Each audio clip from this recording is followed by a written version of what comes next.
grande édition du journal. À toutes et à tous, bonsoir. Nous débutons ce journal par cette nouvelle de l'éducation nationale. La session ordinaire de l'examen d'État, édition 2024-2025, débute ce lundi 28 juillet sur toute l'étendue du territoire national. Plus d'1 million de finalistes du secondaire, dont 43% des filles, sont attendues pour cette 59e édition de l'examen d'État. Pendant 4 jours, les candidats vont affronter les épreuves portant sur la culture générale, les sciences, les cours d'option ainsi que les langues nationales et étrangères. Encore une fois, madame, messieurs, bonsoir. En Ituri, plus de 40 personnes ont été massacrées ce dimanche à Komanda, c'est à plus de 75 km de Bunia, par des présumés rebelles ougandais ADF. Cet acte d'assassinat crapuleux a été condamné par l'Union des associations culturelles pour le développement de l'Ituri. Consternation et tristesse se lisent sur le visage des habitants du centre commercial de Komanda ce dimanche matin après l'incursion du présumé rebelle ougandais ADF MTM. Cette attaque a coûté la vie à 43 personnes et fait une dizaine de blessés. Parmi les victimes figurent de jeunes gens surpris en pleine veillée de prière. Selon des sources locales, face à ce carnage, Michel Meta, président de l'Union des associations culturelles pour le développement en Ituri, plaide pour une intensification des opérations afin d'éloigner l'ennemi de la région. C'est avec beaucoup de regrets et beaucoup de compassion que nous prenons parole devant votre micro. Nous venons d'assister à un massacre de grande échelle dans les territoires du Rum. Nous osons croire que c'est le moment que le gouvernement puisse renforcer le mécanisme pour la protection de la population. On doit poursuivre tous ces criminels jusqu'à leur dernier retranchement et on doit les arrêter. Et si même pas, on doit les neutraliser et on doit donner cette paix à la population. Et nous pensons que l'autorité d'État doit être aussi rétablie dans la zone de ce que je viens de préciter, et pas seulement pour le territoire d'Irum, en même temps pour le territoire de Djougou et même l'ensemble du territoire d'Irum, pour que la population puisse vaguer librement de ses activités et entreprendre les activités commerciales comme elle le fait dans les temps passés. Notons que le centre de négoce de Komanda avait connu plusieurs mois d'accalmie grâce à la stabilisation de la zone par les forces armées. Cela avait permis le retour sur place de plusieurs centaines de déplacés.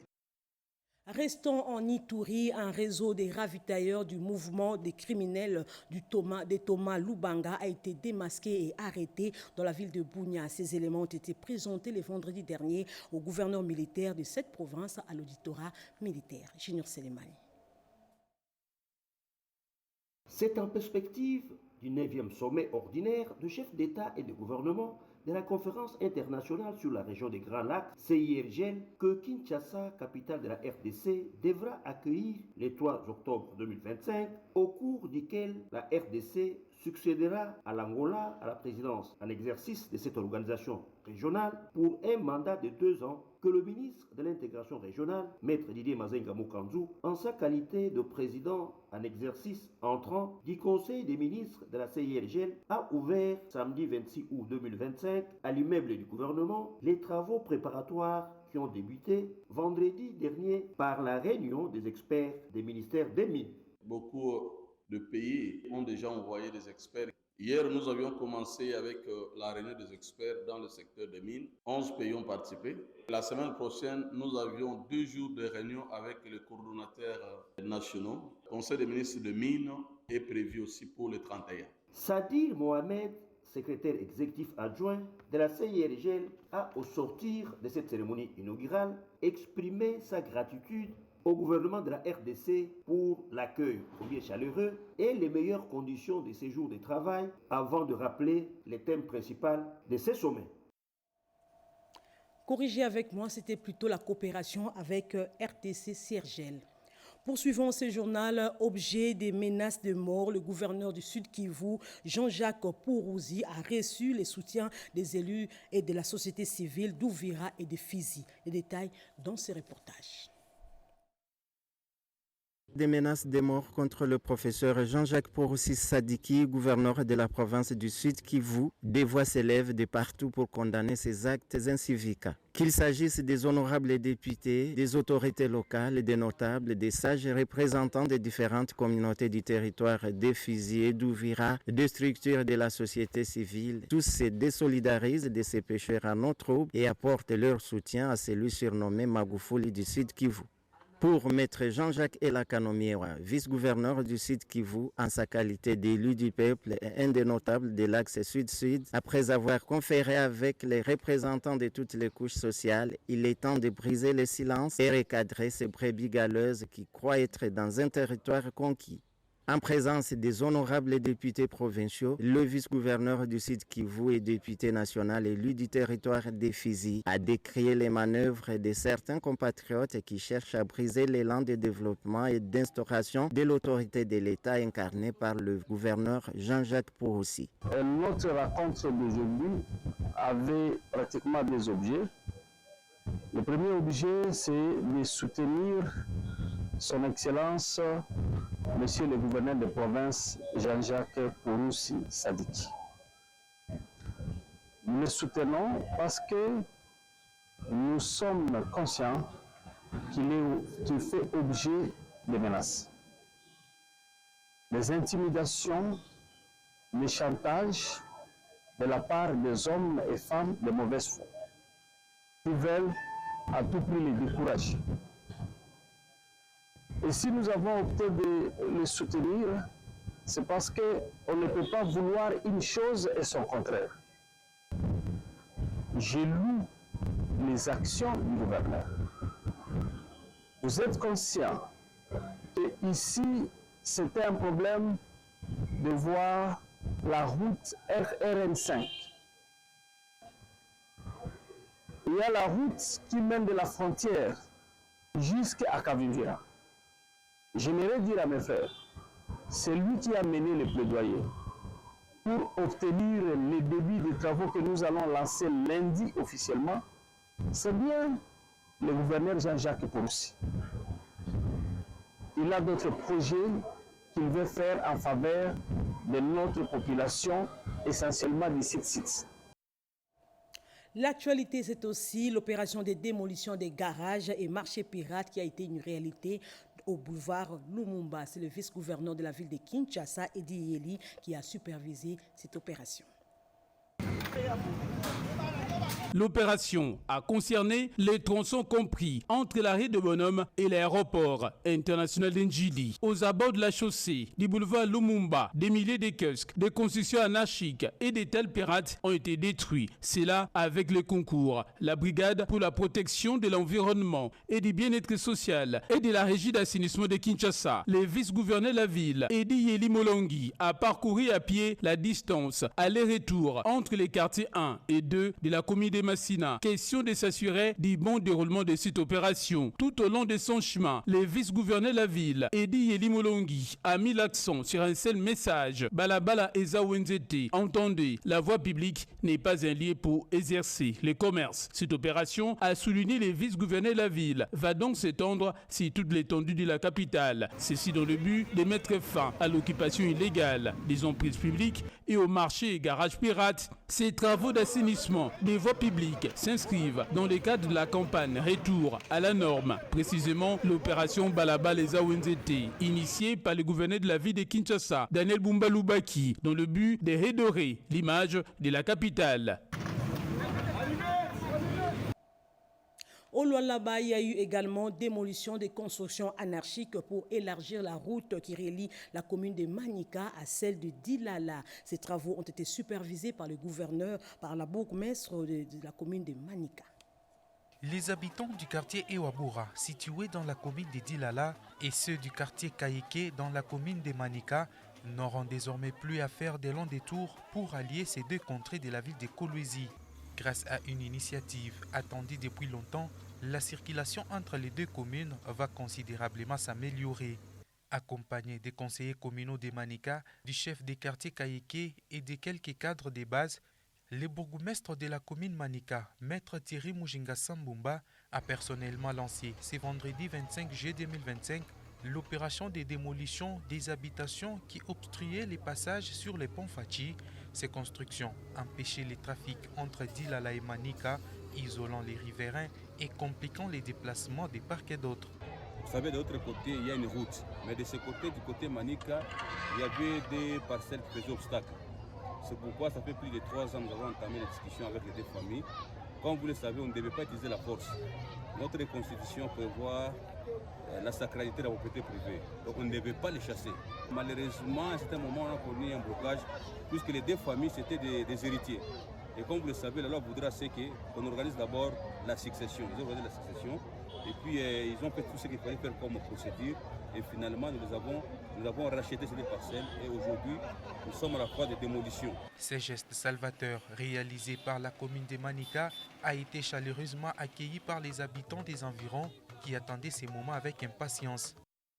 Vous le savez, depuis quelques temps, plusieurs travaux de construction des routes à béton armé sont en train d'être exécutés à travers la ville de Kinshasa. C'est le cas avec l'avenue des Huileries au croisement de l'avenue Cabinda. Travaux exécutés par l'OVD à la grande satisfaction de la population. C'est des routes en béton armé en pleine construction dans la ville de Kinshasa. Des travaux d'Hercule sont exécutés à travers la ville, devenue aujourd'hui un véritable chantier au grand bonheur de la population. On a beaucoup souffert dans ce quartier ici, avec des inondations. On croyait que le gouvernement nous avait oubliés, mais nous sommes très heureux de voir que le gouvernement a pensé à nous. On a commencé à réhabiliter ces ponts ici. Le directeur général de l'OVD, Victor Ntumba Chikela, motivé ces changements de paradigme, l'usage du béton armé sur certains tronçons routiers. Il est vrai que vous constatez ces derniers temps, la plupart des routes sont en train d'être bétonnées. Ce n'est pas un choix au hasard.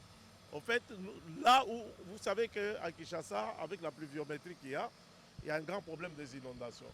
Et la chaussée souple, qu'on appelle l'asphalte, ne supporte pas l'eau. Par contre, le béton supporte l'eau. C'est comme ça, la tendance, c'est que dans des endroits où se pose un grand problème des inondations, où se pose un grand problème d'assainissement, aujourd'hui, nous préférons aller vers les structures en béton. Et c'est ce que nous sommes en train de faire maintenant. Je crois même la ville aussi est en train de travailler là-dessus. L'Office de voirie et drainage Kinshasa a pris en charge la construction de ces ouvrages. Le cas du tronçon Lemba Terminus sur l'avenue Bakali vers Kiana. Ici, l'OVD a bétonné la route et assaini les caniveaux. Même décor, l'avenue des Huileries au croisement avec Cabinda, un grand béton armé est en plein d'être posé, en plus des travaux d'assainissement des caniveaux. Il est de même pour l'avenue Kassavubu qui refait peau neuve. Un grand collecteur est en pleine érection. Tous ces travaux seront exécutés et terminés avant la rentrée scolaire de septembre 2025 pour la fluidité du trafic dans la ville de Kinshasa. Bientôt, dans la ville-province de Kinshasa, des prix de course de taxi-moto vont être uniformisés, annonce faite par le ministre provincial de Transport et Voies de Communication. Plus de détails dans ce reportage. L'exécutif provincial de Kinshasa s'en vante en guerre contre l'incivisme routier des usagers de la capitale et fait de l'uniformisation des prix de course, des transports en commun, surtout des motocyclistes et des tricycles, l'une de ses priorités sociales à impact visible et avéré. Dans la concrétisation de cette vision républicaine, les ministres provinciaux en charge des transports et mobilité urbaine Bob Amisoyo Kalumbila et sa collègue de l'économie et finances, Yvette Tembokoulin Fouka, ont procédé au lancement officiel des travaux de la commission mixte chargée de réfléchir sur l'élaboration d'une grille tarifaire calqué sur les réalités sociales quinoises. Depuis toujours, il ne se fait jamais que nous puissions avoir un tarif uniformisé pour la ville de Kinshasa lorsque nous voulons nous déplacer à moto. Nous sommes en train de converger dans le sens de pouvoir uniformiser les vues et donner une tarification unique à toute la ville de Kinshasa. Ces assises, qui connaissent la participation des divers experts spécialisés dans les domaines routiers, venus de ces deux ministères provinciaux et de la division provinciale, ainsi que des responsables des associations, des motards et des conducteurs de tricycles, ces travaux vont baliser la voie pour la publication prochaine par le gouverneur de la ville-province Kinshasa d'une nouvelle grille tarifaire dans ce secteur du transport routier quinois. Son Excellence et Monsieur le ministre avait promis aux motards, il y a une commission qui sera créée pour vérifier et identifier les parkings de motos dans la ville de Kinshasa et en fait d'avoir une grille tarifaire pour préciser le transport de motos dans la ville de Kinshasa. Au jour d'aujourd'hui, le Kinois connaît, là il est en train de prendre sa moto et là où il va, il ne connaît pas le prix et c'est le motard qui fixe le prix. Étant dans un état de droit qui est la République démocratique du Congo, la ville de Kinshasa a décidé aujourd'hui de réglementer ce secteur. Qu'on vient de souligner que cette nouvelle grille constitue une innovation majeure et une avancée historique dans le secteur des transports et de la mobilité urbaine dans la ville-province Kinshasa. Au total, 300 jeunes Congolais vont être formés gratuitement en technique d'exploitation des mini-centrales hydroélectriques et centrales solaires. C'était à l'issue d'une formation financée par la Banque mondiale. Chimène Dondo, René Ngwangu ont signé ce reportage. Kinshasa, Matadi, Mbujimaï et Kananga sont les 4 villes pilotes choisies pour la mise en place des activités du projet d'accès, gouvernance et réforme dans les secteurs de l'eau et de l'électricité en RDC. L'objectif poursuivi est de résoudre la problématique de la précarité de la desserte en eau et électricité dans le milieu urbain et ruraux. Ces projets prévoient le recrutement de potentiels candidats âgés de 18 à 30 ans selon le critères spécifiques et l'annonce a été faite au cours d'un point de presse constituant le lancement officiel de la sensibilisation et du dit recrutement. Nous sommes ici dans le cadre d'un événement qui porte sur le lancement du processus de recrutement de jeunes filles et garçons au métier de l'électricité et l'eau. Le recrutement ou la formation se fait dans le cadre d'un projet. Le projet agréé qui a pour vocation d'améliorer l'accès à l'électricité que à l'eau. Ce n'est qu'après un test que 300 jeunes qui se distingueront seront retenus et formés gratuitement à l'INPP pour assurer la main-d'œuvre qualifiée pour la construction des infrastructures énergétiques à travers toute l'étendue du territoire national. Cette formation s'inscrit d'abord dans le cadre de la promotion des emplois verts. Nous avons dans un premier temps retenu 7 métiers. Il y a le métier du plombier sanitaire, le métier de l'électricien des bâtiments, les techniciens d'exploitation des mini-centrales hydroélectriques, les techniciens d'exploitation des centrales solaires, les techniciens de maintenance des machines électriques, mais également les installateurs des réseaux locaux d'adduction d'eau potable. Ces projets émanant du ministère des Ressources hydrauliques et de l'électricité en partenariat avec le ministère de l'Emploi et du Travail et pilotés par l'unité de coordination et de management du projet UCM avec le financement de la Banque mondiale. La formation sur la retransmission numérique au profit du bon employeur et des délégués du réseau national de télécommunications par satellite a fermé ses portes dernièrement à Kinshasa. La cérémonie a été présidée par l'administrateur délégué général du Renatelsat, nous dit Rodé Panda. Ils sortent d'une même moule, bancs employeurs et délégués syndicaux du réseau national de télécommunications par satellite Renatelsat, suffisamment outillés après la toute première session de formation sur les matières essentiellement syndicales, session organisée en 4 jours, soit du 21 au 25 juillet 2025. Satisfait de l'aboutissement heureux, l'administrateur délégué général du Renatelsat, Jean-Pierre Bondo Alombi Folo, a reconnu dans son mot de clôture la valeur du bon ménage entre la science et la conscience pour les biens de l'homme, mieux du personnel et de la société, avant de saluer le dévouement et la disponibilité des formateurs, mais aussi et surtout la bonne volonté de tous les participants. J'ai constaté qu'il n'y avait jamais eu formation syndicale et c'est ce qui expliquerait la débâcle dans les négociations entre l'employeur et les délégués syndicaux. Aujourd'hui, je peux être estimé être dans la joie parce que je comprends qu'avec ce qui vient d'être fait, et c'était pour moi un objectif primordial parce que la délégation syndicale, c'est un partenaire de taille pour la bonne marche de l'entreprise. Avec cette formation, les délégués syndicaux du Renatelsat ont atteint un certain niveau de compréhension des choses. Dans moins de 10 jours, nous allons faire la réunion paritaire et c'était nécessaire qu'on ne peut pas faire la réunion paritaire avec les délégués syndicaux qui ne sont pas formés. Nous allons regarder dans la même direction. Désormais, un lien de complémentarité sera entretenu entre les bancs employeurs et les bancs syndicales, a rassuré l'ADG du Renatelsat. Jeunesse à présent, le centre de formation TEDIAC, réputé dans la lutte contre le chômage des jeunes, a été félicité par le ministère de la formation professionnelle. C'était au cours d'une cérémonie de remise des brevets intervenue hier dans la commune de Ngalema. Un commentaire de Tété Bongonja. Les conseillers du deuxième vice-président du Sénat, Modeste Bat-Lukwebo, ainsi que la représentante du ministre de la Formation professionnelle ont honoré de leur présence la cérémonie des clôtures de formation au centre TEDIAC à Kinshasa.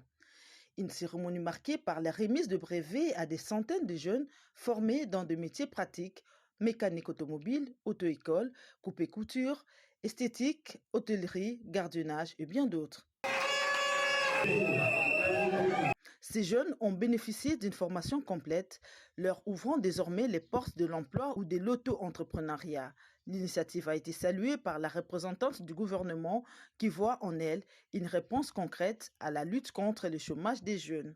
À la tête de ce projet, Timothée Diakwaku, promoteur de la société TEDIAC, qui affirme agir en écho à l'appel du chef de l'État, encourage la jeunesse à se former pour contribuer au développement du pays. Vous êtes maintenant outillés, prêts à intégrer les marchés du travail ou à lancer vos propres initiatives. Ne soyez jamais complexés dans le cadre de ces projets. Nous avons répondu à l'appel du chef de l'État et ici, on ne forme pas les chômeurs. Place maintenant à la pratique.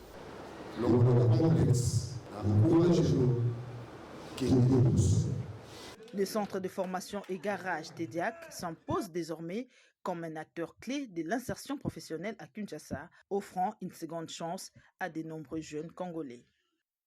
Et puis, l'Alliance des paysans, des ouvriers de la classe moyenne pour un développement durable a lancé un appel à l'unité et au patriotisme, nous dit Cédric Kenina.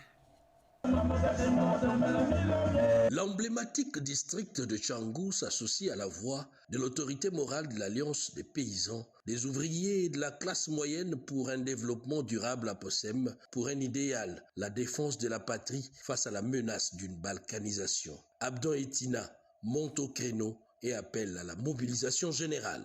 Nazali, le Congo restera un et indivisible. Pour avoir l'amour du prochain, il faut d'abord aimer son pays. Si un membre du corps est malade, c'est tout le corps qui est malade. Et face à la menace de la balkanisation de notre pays, le chef de l'État Félix-Antoine Tshisekedi, hormis les armes conventionnelles, il a usé d'une arme puissante, la diplomatie, ce qu'on appelle l'arme diplomatique. La POSEM, dans sa vision assise sur la promotion des activités paysannes et ouvrières, en vue de l'émergence d'une classe moyenne, symbole d'un pays en développement, fait de la défense de la patrie l'essentiel de son existence. Le rassemblement des compagnons d'Etienne Tshisekedi encourage le retour digne des réfugiés congolais et la fusion des accords de paix pour une issue favorable. Un reportage de Joséphine Liondo. Au-delà de l'espoir né de l'accord de paix entre la RDC et le Rwanda et la déclaration des principes de Doha, le rassemblement des compagnons d'Etienne Tshisekedi pour le changement et le progrès social propose leur fusion pour en renforcer la cohésion et l'impact. Pour le rassemblement des compagnons d'Etienne Tshisekedi pour le changement et le progrès social, le retour de la paix et de la stabilité globale et durable est subordonné à la conjugaison et à la mise en commun de tous les accords signés dans le cadre de ce processus.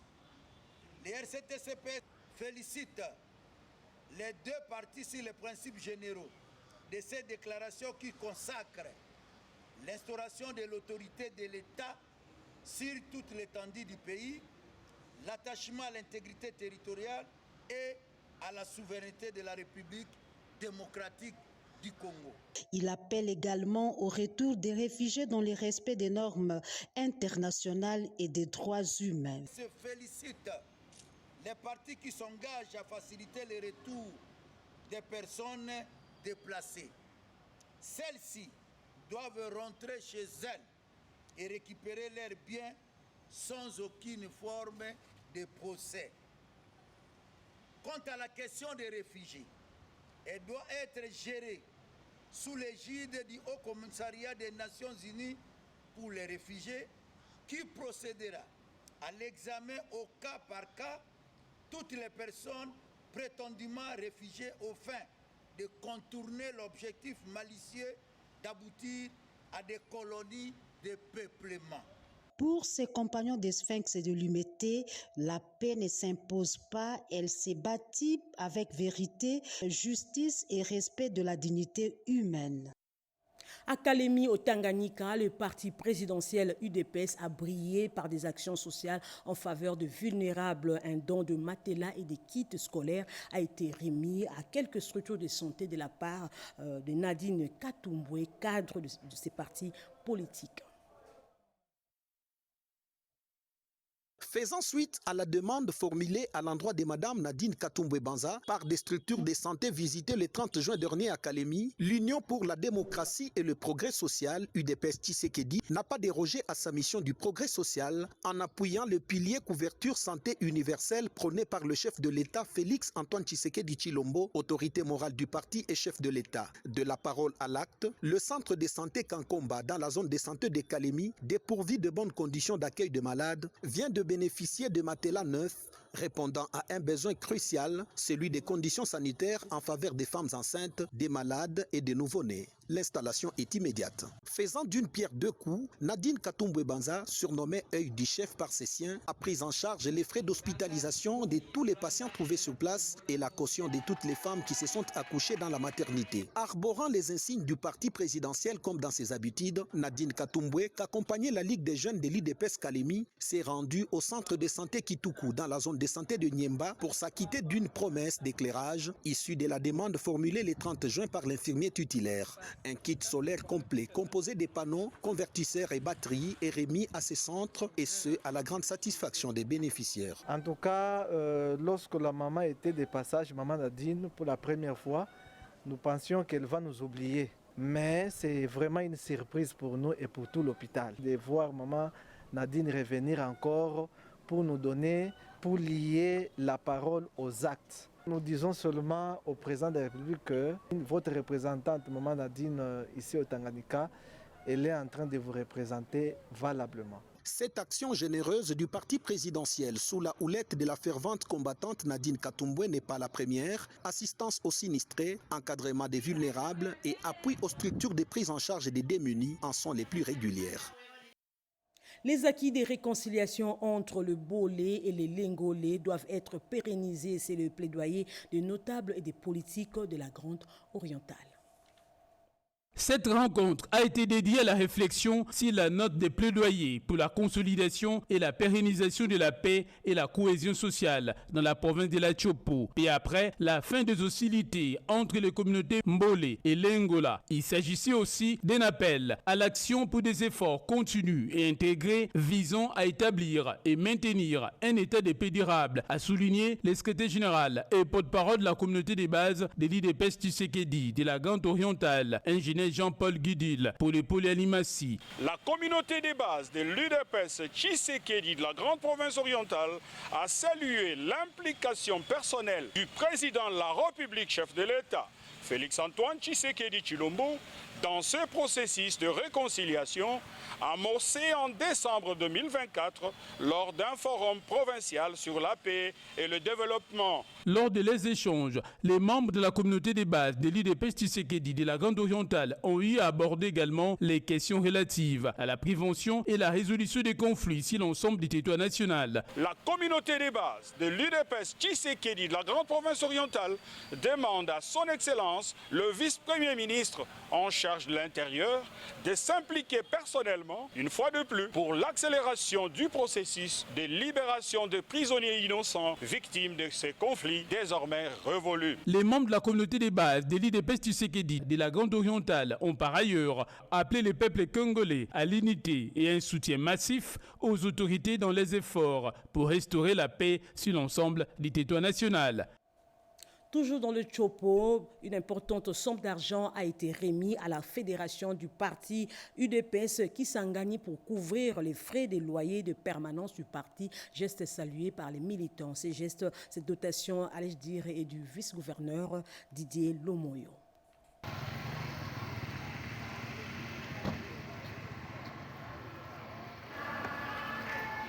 C'est en toute sobriété, mais avec un message fort, que le vice-gouverneur des provinces, Didier Lomoyo Itekou, a remis ce samedi 26 juillet 2025, dans la soirée, une enveloppe destinée à payer les loyers de permanence de l'UDPS à Kisangani. Une deuxième dotation en l'espace des mois. Didier Lomoyo Itekou explique le sens de son geste. La fois passée, je suis venu laisser latent pour le paiement du loyer au niveau de nos sections.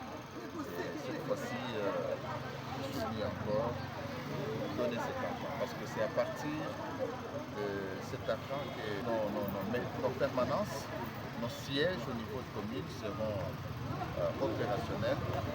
Voilà pourquoi je m'inquiète encore une fois de plus de cette obligation. Et j'attends le mois prochain que je ferai encore le même exercice. Ces soutiens financiers a suscité une vive reconnaissance dans le rang du parti présidentiel. Par la voix de leur président fédéral ad intérim, Louis Kanena, les militants n'ont pas caché leur satisfaction. Nous sommes particulièrement fiers et très ravis de joie, d'autant plus que les nôtres se donnent aussi la peine de pouvoir prendre le parti en charge. Voilà, nous lui remercions très sincèrement.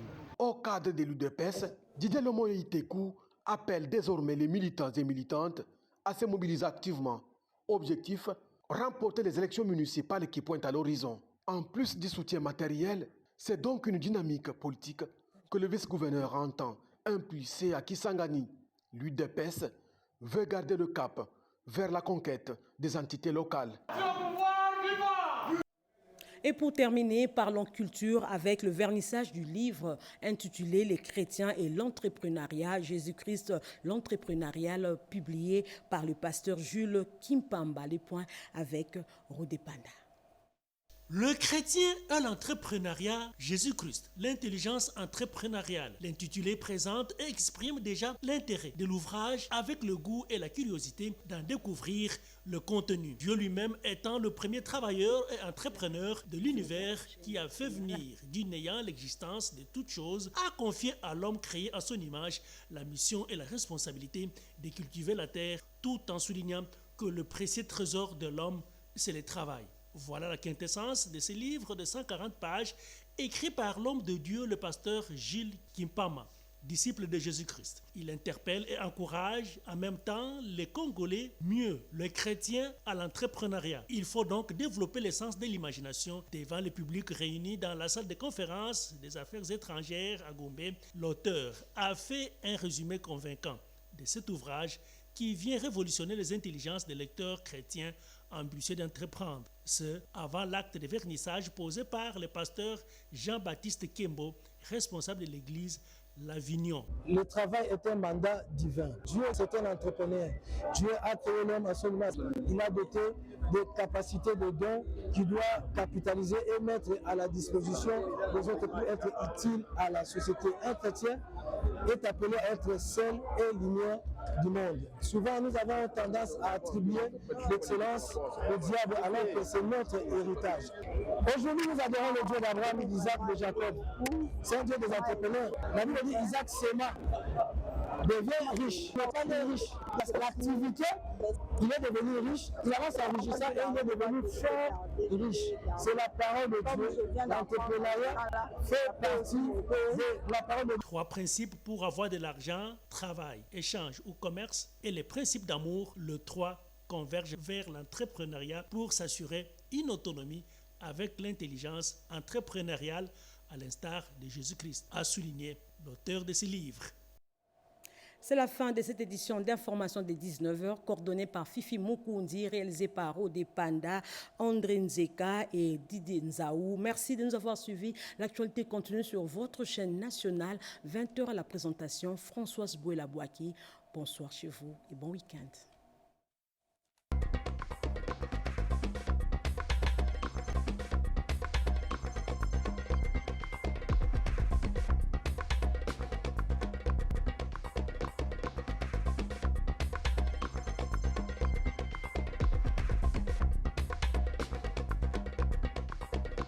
La République démocratique du Congo, à jamais égale à elle-même.